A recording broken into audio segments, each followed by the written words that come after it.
Hajimemashite everybody, welcome back. Today I ended up doing a live, two different lives. One was the art at the beginning outside, and then the second one was an introduction to a very basic music theory and piano thing on GarageBand, and then from there we kind of shifted into a composition. So, you know, you have to remember that both are skills. That means you need to train for a certain amount of years to understand how either one of them works, which is why I'm bringing them together, because I studied both, right? So this is, for me, this is a walk in the park, whereas I know it's an interest for some people to understand both spectrums. I understand both because this is what I learned. So today we used Adobe Fresco. We'll start with the Adobe Fresco. It's just a quick little video. Here's Adobe Fresco. It's on the iPad, just to prove the portability of it. I think the person that asked me to draw an apple was Noah. I think Noah is a little bit of a younger person, but that's okay. We started off with an apple.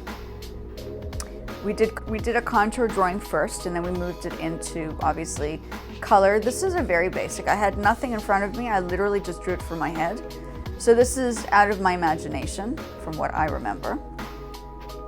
And you can zoom in and zoom out on Fresco. This is how I generally draw with, sometimes I do little fashion drawings.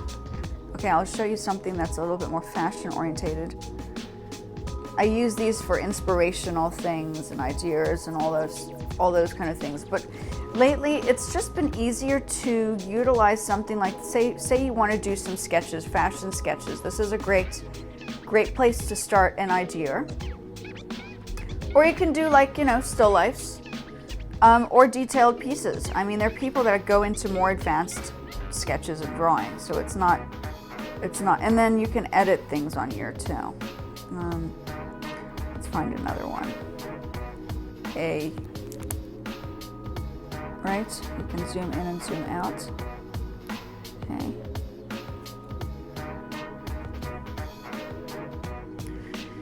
So, you know, that was the first part of the live. Because I don't think I'd really spoken about the artistic perspective of what you can do on your iPad. There are other apps you can use for this. You can use the app for instance, you want to create thumbnails. I can show people how to do that as well as a graphic design person, because I do everything myself. I don't actually have a team. I'm doing literally everything on my own. I'm trying to get back into my exercise. I might be a little bit later on the lives because I'm going to try to get the exercise in. And then I still have the Facebook and all that stuff. So there's that. And then we were doing GarageBand. And then just a little bit of music theory. I don't want to do too much here. Let's do a, wait, hold on, let's go back to this. Let's do another instrument. Keyboard, for instance, to grand piano. And then I was just talking about, I had to use the mic.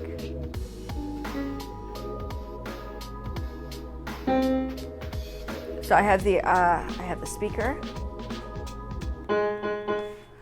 Okay, so I'm going to lower the volume here a little bit.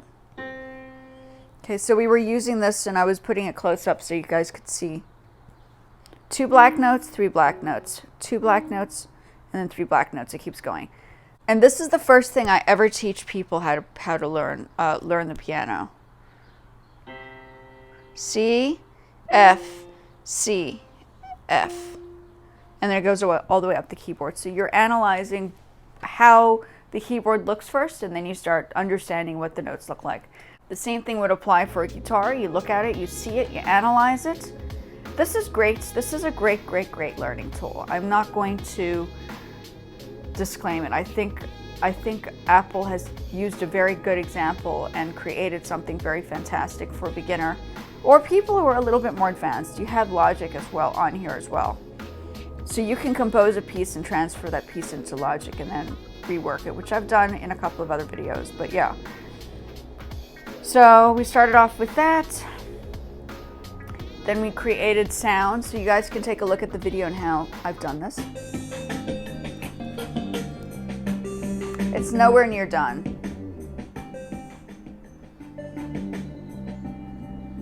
Okay.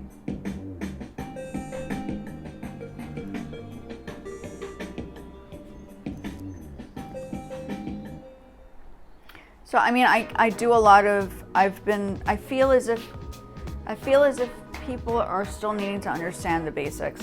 I think once the channel advances a little bit more things will happen.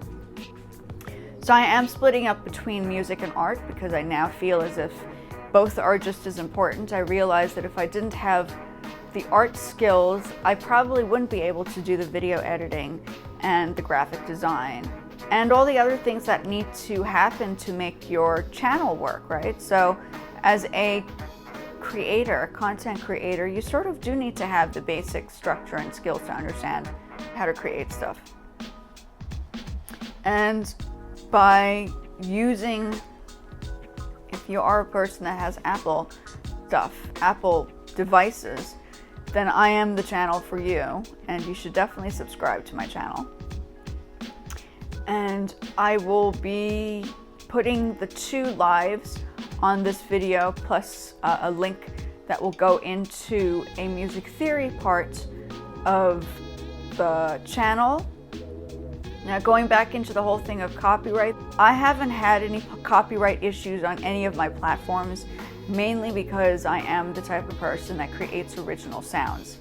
Now, creating original sounds keeps you out of trouble from those copyright claims, which is why I thought this would be important to kind of build up and create, because I want people not to get into the copyright claim problems.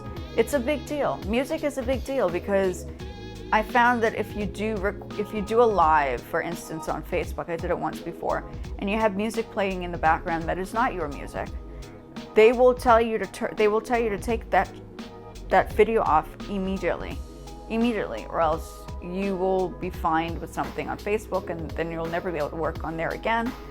So it's a big deal. Same thing applies for YouTube. YouTube has a section where, say you have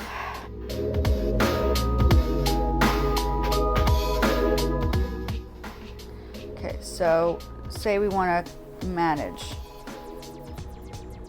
Hypothetically speaking, this is what you're dealing with, okay? If you're going on to your channel, this is always taking so long. But if you're going onto your channel, it says restrictions, and that is what you want to stay off of. Now, I'm trying to get monetized. I haven't gotten monetized yet because I'm still in the process of doing it. There was one on a live, but as long as the live, that's why it's always very, you have to tread lightly. It's like shells, eggshells. It did say monetization on one, and that was because copyright, okay? This shouldn't be an issue because the person said they allow you to use it on YouTube, okay? There is a very, very thin line, okay? Very thin line that you're restrictions, no restrictions. So everything that I'm producing, that I'm playing in the songs or in the videos, these are my own pieces. So I don't have any copyright infringements. The same thing applies for Facebook. Okay, the same thing applies for Facebook. I haven't been restricted, so my thing, and I know that there are apps that you probably could use to, let me show you my Facebook. It's a big deal because you can't do, if you get restricted, you cannot do business on any of these platforms. That's why it's such a big deal. Professional mode, I'm down a lot. I need to rework this very carefully. Okay, monetization. And the only way you would be able to get monetized on here, okay, so I have all of these. And the reason why I have all of these is because I'm being responsible with making sure that monetization is carefully looked through and I don't have any restrictions. My restriction right now is that I'm not using Facebook as much because I'm on YouTube more. because I feel like I need to do YouTube as well. And YouTube was the first thing that was on my mind before Facebook decided that they wanted me to get involved in this thing. So monetization, if you're old enough to understand, monetization on platforms is that's the only way you can grow on anything. And if somebody says you've used somebody else's music and it's not allowed to be used, maybe on shorts it's okay, but on your actual videos it should not be the case. Or if you're doing reels, it should not be the case. You must always have original content. Even going into Facebook and using their music library, I wouldn't even take a chance. I've tried it a few times and that's when I got blocked for monetization issues. So I wouldn't recommend it. So the reason why I'm doing this channel is because A, I want to help people learn how to do this. And then B, if you can't learn how to do it, hire me on subscriptions with Facebook at the moment, or ask me personally on Fiverr, because you can get me on Fiverr, to make them for you. And obviously I do charge. This is not a free service. The helping part is a free service, but if you're going to hire me to do it, obviously that will cost a little bit of money, or a subscription. The subscription might be the cheapest way to go for my service in that sense. Teaching, that's a different story. I have them on different platforms. So that's my general idea for today. Go check out the lives. Arigatou gozaimashita, matashi sayonara, and jane bye-bye. And I'll put the 2 lives on this video. Okay, have a great one, folks, and I'll see you in the next one. Bye.